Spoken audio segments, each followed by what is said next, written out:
Hello and welcome. I'm Ramesh Ramachandran and you're watching Express News on DD India. Prime Minister Narendra Modi marked a significant milestone in India's growth journey, celebrating 11 years of infrastructure development that has enhanced India's growth trajectory. India's infrastructure has been transformed at an unprecedented pace under the leadership of PM Narendra Modi. The past 11 years have seen the rise of modern infrastructure. Minister Ashwini Vaishnav has written an article that reflects on 11 years of India's inclusive growth, a journey that has benefited citizens in multiple ways. The cabinet, chaired by Prime Minister Narendra Modi, has approved 2 projects of Ministry of Railways with a total cost of Rs 6,405 crores. Minister of Railways Ashwini Vaishnav said these multi-tracking proposals are poised to streamline operations and alleviate congestion. External Affairs Minister S. Jaishankar criticized Pakistan during his official visit to Brussels, labeling it Terroristan, while urging the international community to adopt a zero-tolerance approach towards terrorism and nuclear blackmail. Speaking at a joint press conference with EU High Representative for Foreign Affairs and Security Policy, Kaja Kallas, Minister Jaishankar said the current situation should not be viewed as a conflict between 2 states, but as India's response to terrorism. Kaja Kallas also reiterated the EU's strong condemnation of Pahalgam terror attack and stressed that India has the right to protect its citizens in accordance with international law.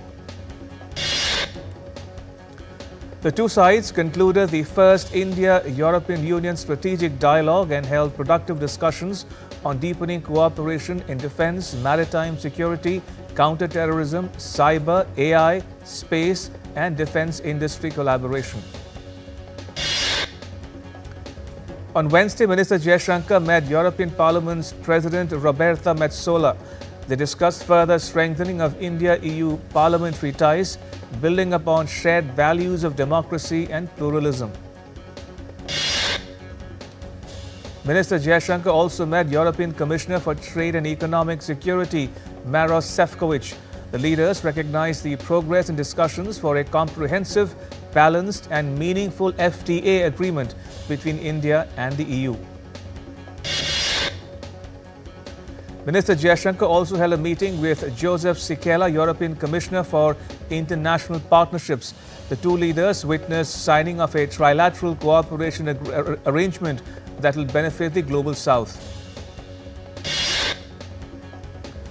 Commerce and Industry Minister Piyush Goyal arrived in Stockholm for a 3-day official visit to Sweden. He met with Minister for International Development, Cooperation and Foreign Trade, Benjamin Dosa, and State Secretary for Foreign Trade, Hakan Jevrel. Earlier, during his visit to Switzerland, the minister indicated that the Swiss part of the India-EFTA trade deal is likely to be implemented from October this year, with the other 3 countries, namely Iceland, Liechtenstein and Norway, already having ratified the trade deal. Minister Goyal noted that the agreement marks a new chapter in strengthening India-Switzerland ties, paving the way for even greater collaboration ahead. While addressing a gathering of over 1,000 Swiss businesses at SwissMem Industry Day 2025, the minister said that on March 10, 2024, the 2 sides signed the Trade and Economic Partnership Agreement. Switzerland's State Secretary for Economic Affairs, Helene Budleger-Attida, on Tuesday said India is a preferred place for Swiss industry. She highlighted India's huge consumer base and its firm economic growth.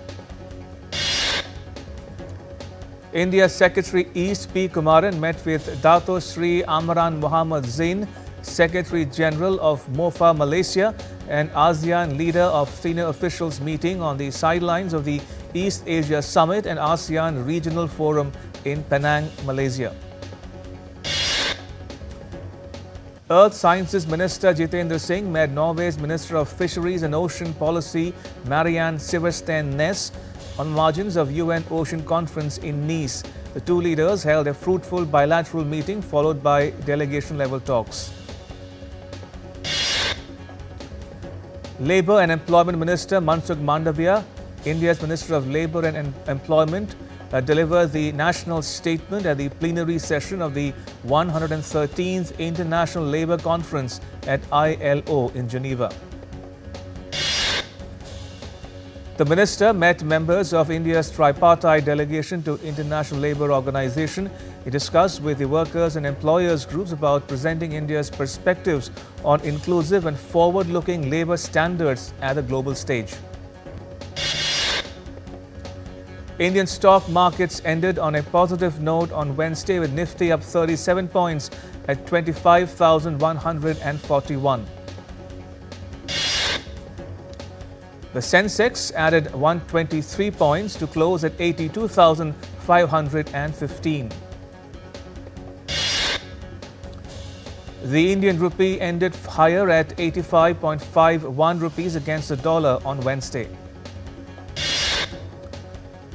Gold futures maturing on August 5 were priced at 97,080 rupees per 10 grams on the multi-commodity exchange. Silver futures for July 4 maturity stood at 105,957 rupees per kg on the MCX. As per a report, in Los Angeles, protests continue for the fifth day against immigration customs enforcement, with demonstrators clashing with law enforcement. US President Donald Trump has deployed thousands of troops, including 700 active duty US Marines, to Los Angeles, despite California Governor Gavin Newsom saying the move is unnecessary. In a hardline speech at an army base on Tuesday, Trump said Los Angeles was being invaded by a foreign enemy and vowed to liberate the city after days of protests sparked by immigration raids. California Governor Gavin Newsom has accused the president of bypassing state authorities and inflaming what had been a winding down protest movement. Protests also took place in other cities, including Chicago, New York, Washington, and Atlanta. Several thousand people took to the streets of New York City to protest the immigration policies of President Trump. New York Mayor Eric Adams has said that protests like those in LA are unacceptable and will not be tolerated if attempted in their city. Members of the Latin American community in the US city of San Francisco have criticized the Trump government's deployment of troops after demonstrations erupted over the controversial immigration raids. The US and China have reached a preliminary trade framework after 2 days of talks aiming to implement earlier agreements. US Commerce Secretary Howard Lutnick has said that a trade framework agreed with China in London is expected to resolve restrictions on rare earths and magnets. China's Vice Commerce Minister Li Chenggang has also confirmed a trade framework deal, which will now be presented to Presidents Trump and Xi for final approval. Brazil's former President Jair Bolsonaro has denied his involvement in an alleged plot to overthrow the country's current president, Luiz Inácio Lula da Silva. In Poland, Prime Minister Donald Tusk's government is set to face a vote of confidence in Parliament, seeking to regain momentum after presidential election defeat. Russia on Wednesday sentenced exiled opposition figure Leonid Volkov, the former right-hand man of late opposition leader Alexei Navalny, to 18 years in a penal colony under a series of charges. Russia and Ukraine exchanged an unspecified number of sick and wounded prisoners of war on Tuesday under an agreement reached at peace talks last week in Turkey. Austria began 3 days of mourning on Wednesday for the 10 victims of a school shooting the previous day. Investigators have revealed that they found a makeshift bomb at the home of the suspect. France's President Emmanuel Macron has said that he would push for European Union regulation to ban social media for children under the age of 15. Hundreds of masked rioters attacked police and set homes and cars on fire in the northern Irish town of Ballymena on Tuesday, following an alleged sexual assault in the town. Costa Rican authorities have seized over 3.4 tons of cocaine hidden among fresh fruit in a shipping container destined for Europe. Officials discovered the smuggling operation during routine scans in Limon province. We're heading for a short break. We'll be back with Express News in just a bit. Stay tuned to DD India.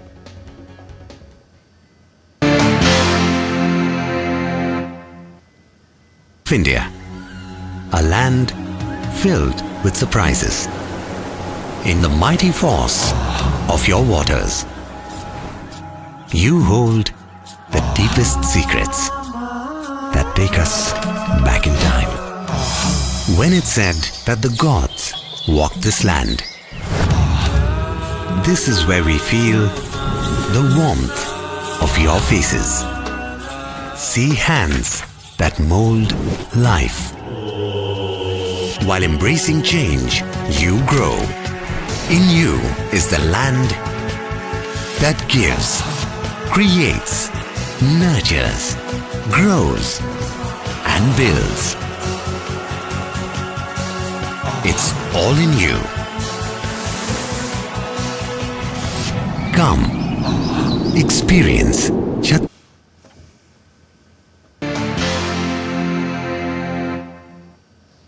Welcome back. You're watching Express News on DD India. The India Meteorological Department has reported heat wave conditions over northern parts of Madhya Pradesh. Also, heat wave conditions reported at some to many places over western and northwestern states of India, with highest maximum temperature reported at 47.6 degrees Celsius. The IMD has also predicted gradual respite in heatwave conditions over northwestern India, likely from 13th June.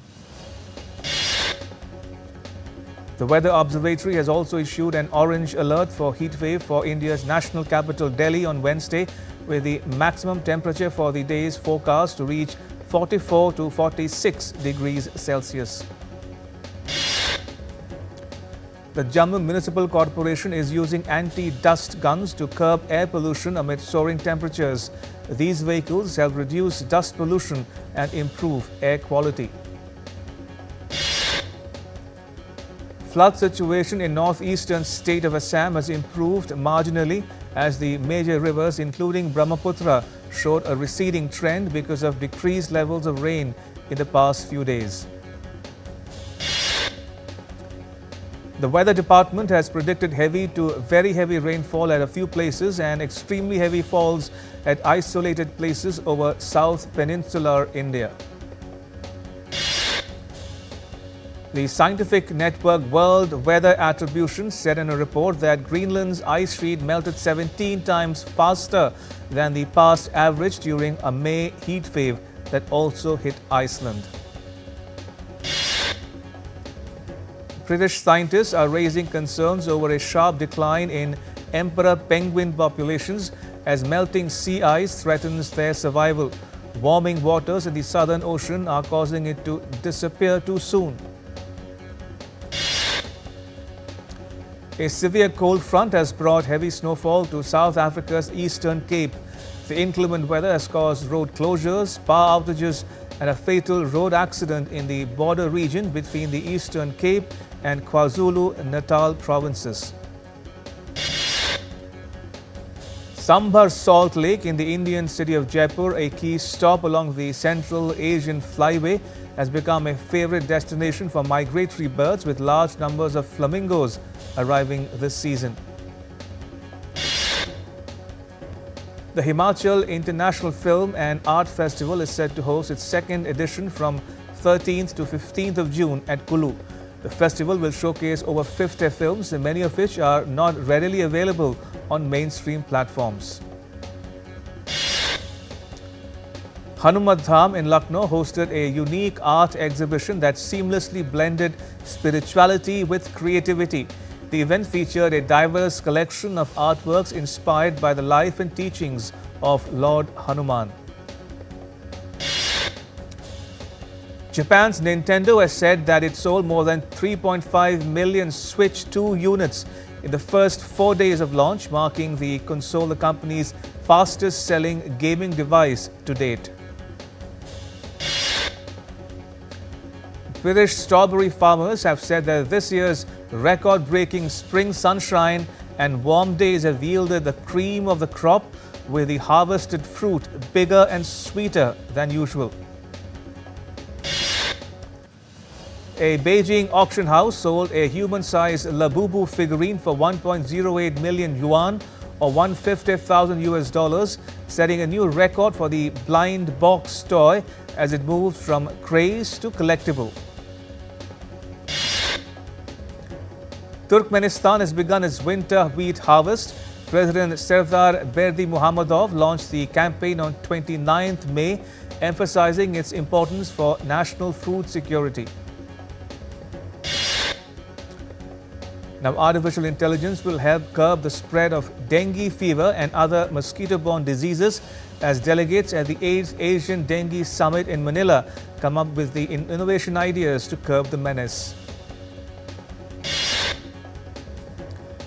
To mark the 30th anniversary of Christo and Jean-Claude's Wrapped Reichstag art installation, Berlin recreated the artwork with a light projection on the west facade of the Reichstag building. From 9th to 20th June, the projection in Berlin will recreate the 1995 art installation each evening from sunset till 1 a.m., offering a glimpse of the original display. Black Cloud, a dramatic art installation, made a striking appearance in Kyiv's historic Sofia Square. The artwork is set to make its way to the Burning Man Art Festival in the United States later this year. Tanks have arrived on the streets of Washington, D.C. as law enforcement agencies are preparing for hundreds of thousands of people to attend a celebration of the U.S. Army's 250th anniversary on 14th June.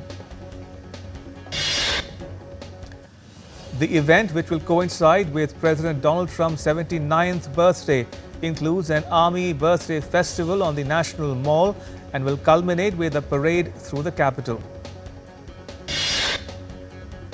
The U.S. Army is bringing 6,500 troops into Washington, D.C. along with 150 vehicles and 50 aircraft for the annual event. There will be aircraft flyovers and fireworks during the event. As the strawberry moon lit up the night sky, many nature lovers around the world flocked to the lakeside to witness the spectacle. Photographers lined the shore hoping to capture the perfect shot. Bollywood star Aamir Khan recently announced a superhero film with Tamil director Lokesh Kanagaraj. The trailer of the highly anticipated Indian web series Panchayat Season 4 dropped on Wednesday, and the new season is going to be a battle between two warring groups for the coveted seat of head of Panchayat. James Gunn, the CEO of DC Studios, has officially confirmed Wonder Woman 3. Gunn has said that they are currently busy writing the film. The British singer behind global hit Let Her Go, Michael Rosenberg, better known as Passenger, is all set to perform in India for the first time this November.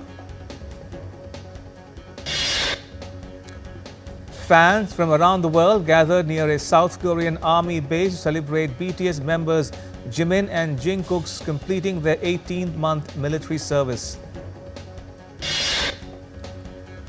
BTS fans described the experience of seeing BTS members after their military discharge as a dream come true. Pixar's new film Elio premiered in Hollywood on 10th June. The story follows a young boy who is mistakenly taken as Earth's ambassador after being abducted by aliens. Voiced by Jonas Kibrip, Elio is joined by characters voiced by Zoe Saldana, Jamila Jamil and Remy Ejeli, adding depth and charm to Pixar's latest cosmic tale. US television series Outer Banks actor Jonathan Davis has been cast as hip-hop legend Snoop Dogg in an upcoming Universal Pictures biopic. The trailer for the comedy film The Pickup, starring American actors Pete Davidson and Eddie Murphy, has been released. The movie will stream on Prime Video starting 8th of August. Day 1 of the World Test Championship final between South Africa and Australia is underway at Lord's in London. Kagiso Rabada picked up the wickets of Usman Khwaja and Cameron Green, while Steve Smith scored a half-century. Team India have started their red ball preparations in Beckenham ahead of their 5-match Test series against England. England wrapped up a series clean sweep with a 37-run win over West Indies in the third T20 on Tuesday. Ben Duckett starred with a blistering 84-run knock, while Jamie Smith smashed 60 of 29 balls to lead England to victory. West Indies unveiled a 16-player squad for upcoming 3 home tests against Australia, scheduled to kick off on 25th June. Former West Indies batter Nicholas Pooran has been appointed as the captain of MI New York in the Major League Cricket tournament. Indian shooter Elevanil Valarivan clinched bronze medal in the women's 10-meter air rifle event at the International Shooting Sport Federation World Cup. The Indian junior women's hockey team continued their winning streak in the Tour of Europe with a 2-1 win over Belgium. Hong Kong beat India 1-0 in Group C encounter of the AFC Asian Cup Saudi Arabia 2027 qualifiers final round on Tuesday. Manchester City assigned Lyon midfielder Ryan Cherki on a 5-year contract ahead of this month's Club World Cup. The Netherlands hammered Malta 8-0 on Tuesday for a second successive World Cup qualifying victory. Ecuador qualified for the World Cup for the 5th time in their history after a 0-0 draw with Peru in Lima. Brazil on Tuesday qualified for next year's FIFA World Cup after beating Paraguay 1-0 in Sao Paulo. Australia booked their 6th consecutive FIFA World Cup berth with a hard-fought 2-1 win over Saudi Arabia on Tuesday. That's a wrap on Express News. Thanks for watching. Bye-bye.